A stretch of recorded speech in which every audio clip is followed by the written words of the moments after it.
የአርባ ቀን እድሌ ይላል ሰው አይደለም? የአርባ ቀን እድልህን ትበላለህ፣ የአርባ ቀን እድልህን ታገኛለህ ይላል ሰው አይደል? ምን ይመስላችኋል?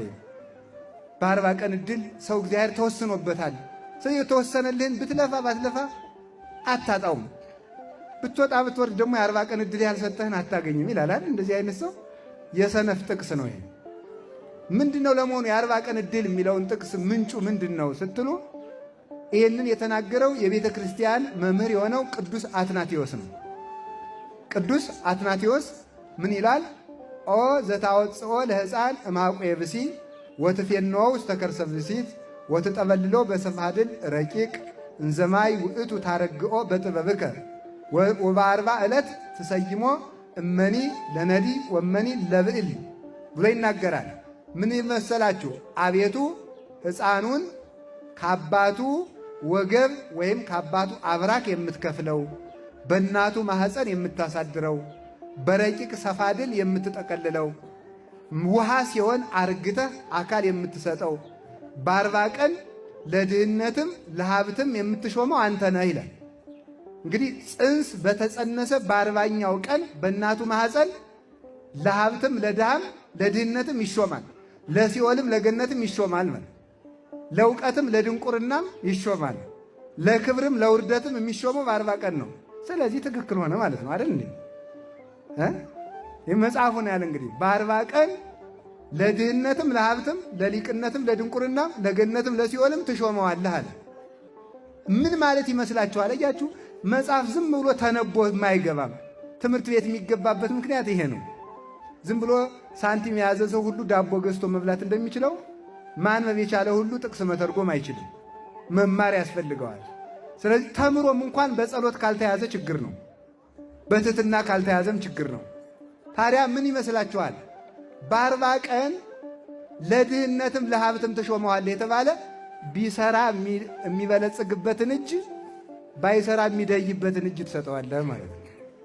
ስለዚህ በአርባ ቀን ለሲኦልም ለገነትም ትሾመዋለህ ማለት ቢሰርቅ የሚኮነንበትን እጅ፣ ቢመጸውት የሚጸድቅበትን እጅ፣ ቢሰግድ የሚጸድቅበትን እግር፣ ወደ ክፉ ቢሮጥ የሚኮነንበትን እግር፣ ቢጾም የሚጸድቅበትን፣ ቢበላ የሚኮነንበትን ሆድ ትሰጠዋለህ ማለት ነው። ስለዚህ አያችሁ አካሉ ተሰርቶ የሚያልቀው አርባኛው ቀን ነው።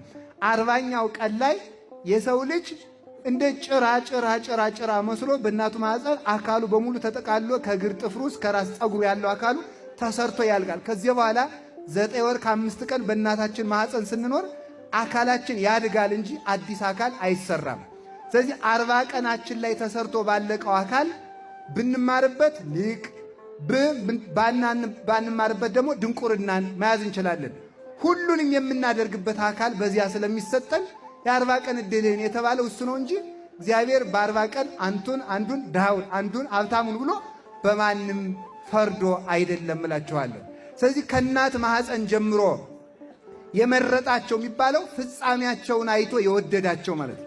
እስከ መጨረሻቸው አይቶ የወደዳቸው ልክ አባታችን ብሩክ ተክለ ሃይማኖት አባታችን አቡነ ገብረ መንፈስ ቅዱስ ደግሞ ከሐዲስ ኪዳን በኋላ ከእናታቸው ማኅፀን ጀምሮ ከተመረጡ ቅዱሳን አንዱ ናቸው።